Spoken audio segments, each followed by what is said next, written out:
GoForThe2.com in with the Week 9 college selections. Going to be a rapid-fire video. If you want all the top 25 battles, you can tune in to Carver and Lisi every Monday through Friday, 8 p.m. to 10 p.m. Eastern, Sirius Channel 159, or College Football Today every Saturday, 9 a.m. to 1 p.m., an extra hour of in-game coverage every Saturday, Sirius Channel 159, 9 a.m. to 12 for the pre-kick, and then the extra hour from 12 to 1 from an in-game perspective. Going to be about 7 selections on the video. I'll break them down. Again, you want all the top 25 analysis and breakdowns, you could always tweet me at GoForThe2.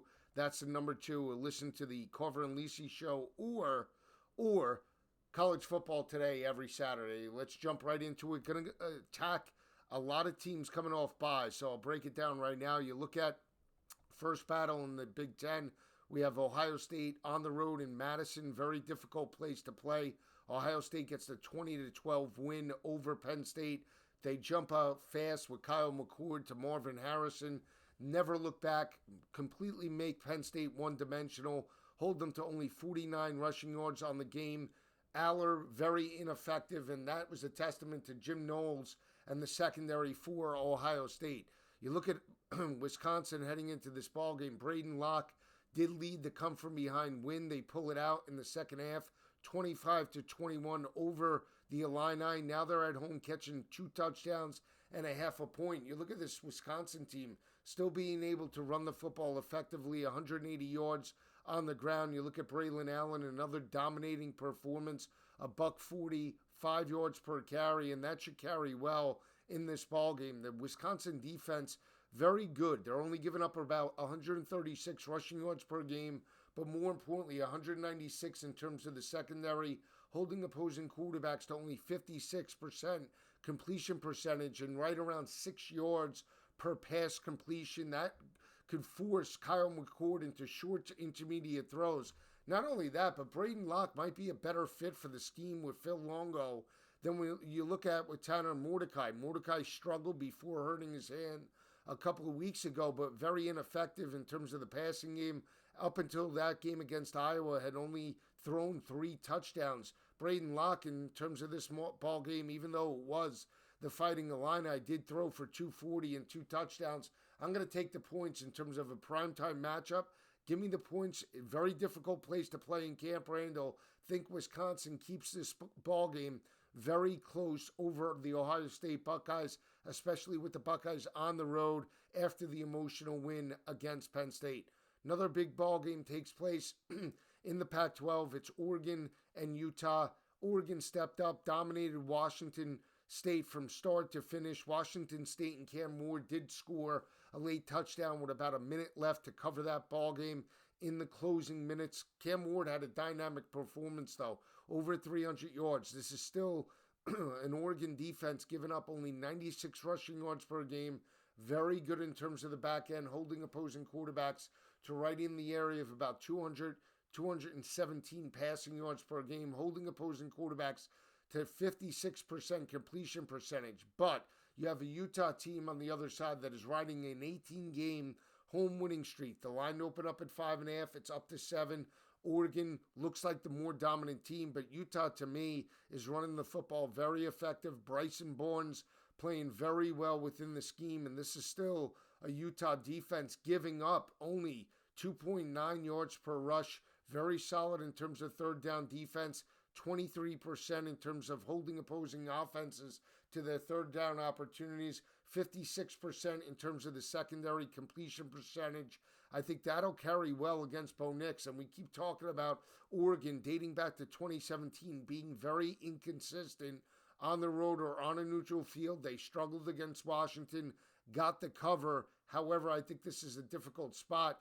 Oregon might win, but I'm going to take the 7 points with Utah. They pounded the rock for 247 yards on USC. Could be a very close ball game.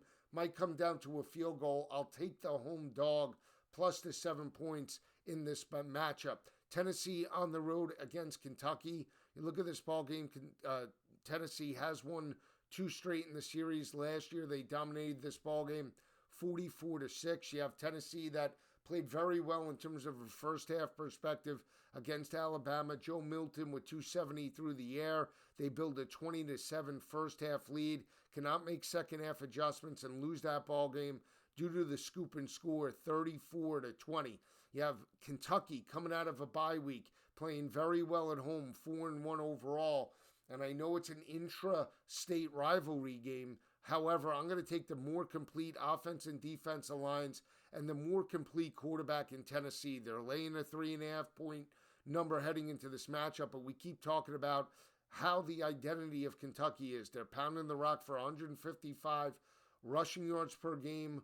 Ineffective, though, in terms of Devin Leary in this offense. You want to look at the last 3 games against Georgia, Missouri, Florida. He's thrown for 69, 120, 128, well under 60% in terms of completion percentage.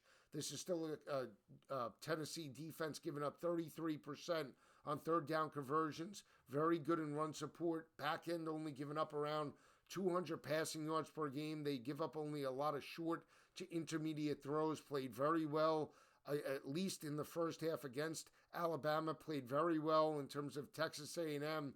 I think Tennessee's the more complete side, laying a 3.5-point number. Think they win this ball game by double digits. Not only that, I think Joe Milton could break out for another dynamic performance. Very balanced offense for Tennessee. 220 through the air, 217 on the ground. The Vols get it done in this matchup. Another road team in terms of Oregon State on the road to face Arizona. It might be Noah Fifita. It might be Jaden Delora. It'll be a game-time decision in regards to who starts at quarterback. You have Arizona playing very well with Fifita at the helm. Dominated Washington State a couple of weeks ago, 44-6. Both teams coming out of a bye week.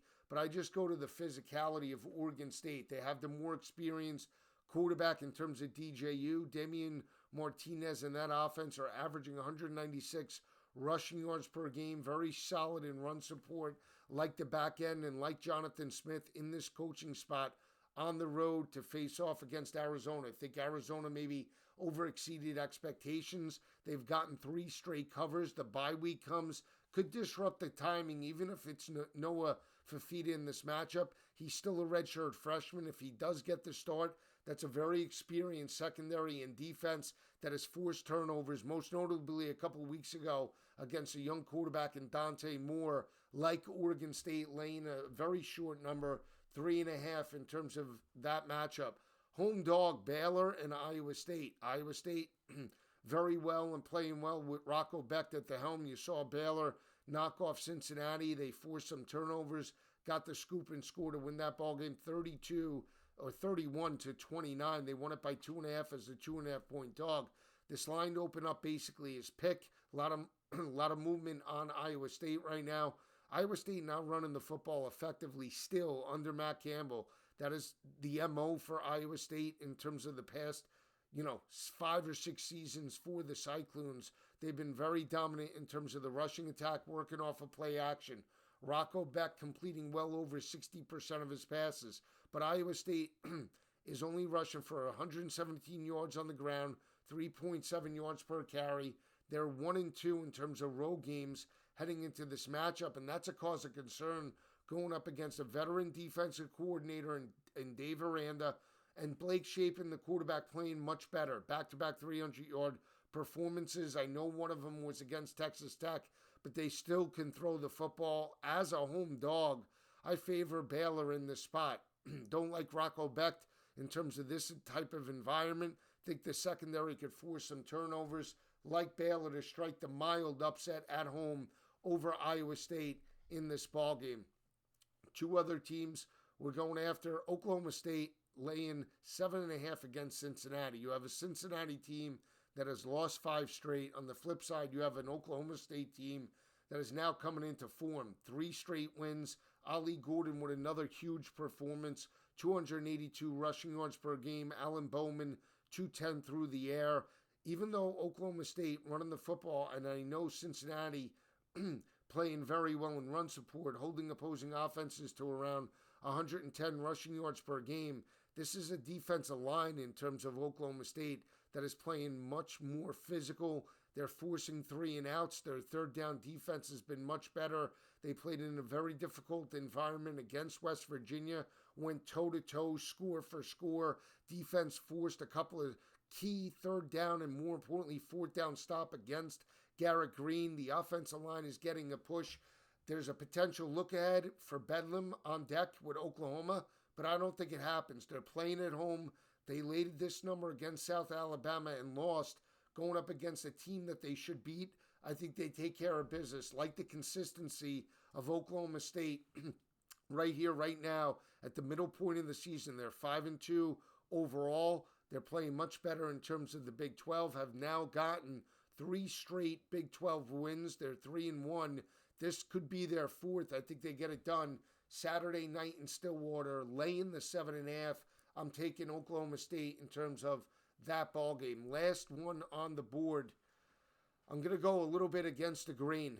It's Virginia taking the points against Miami. Two teams that coming off huge upsets in regards to Virginia knocking off top-ranked North Carolina and Drake May. Tony Muskett, 210 yards, leads the second half comeback. They had a first half lead, let it slip, and then found ways to win that ball game outright as a 24-point dog.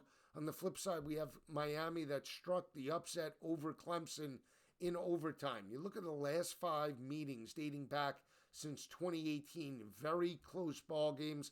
They've only been decided by 20 points or 4 points per game. This game came down to the wire last year, 14-12. I know Virginia is absolutely inconsistent and atrocious lately, but they got their first conference win over a top 15, top 10 opponent in terms of North Carolina, and now they go on the road catching 19.5 against Miami. Could be a potential letdown spot for the Hurricanes. They might win, but they might also come out flat. I'm taking the points where Virginia, like the offensive consistency with Tony Muskett, think they keep it close. So those are the 7 picks for this weekend. Wisconsin, plus the 14.5. Utah, plus the 7.5. Tennessee, Utah, plus the 7. So we'll go Wisconsin, plus the 14.5. Utah, plus the 7. We have Tennessee, minus the 3.5. Oregon State, minus the 3.5. Baylor, plus the 2.5. Oklahoma State, minus the 7.5. And Virginia, plus the 19.5. Your picks for Saturday. Have a great weekend, everyone. I'll see you on Saturday. Hit me up on Twitter. Have a great week.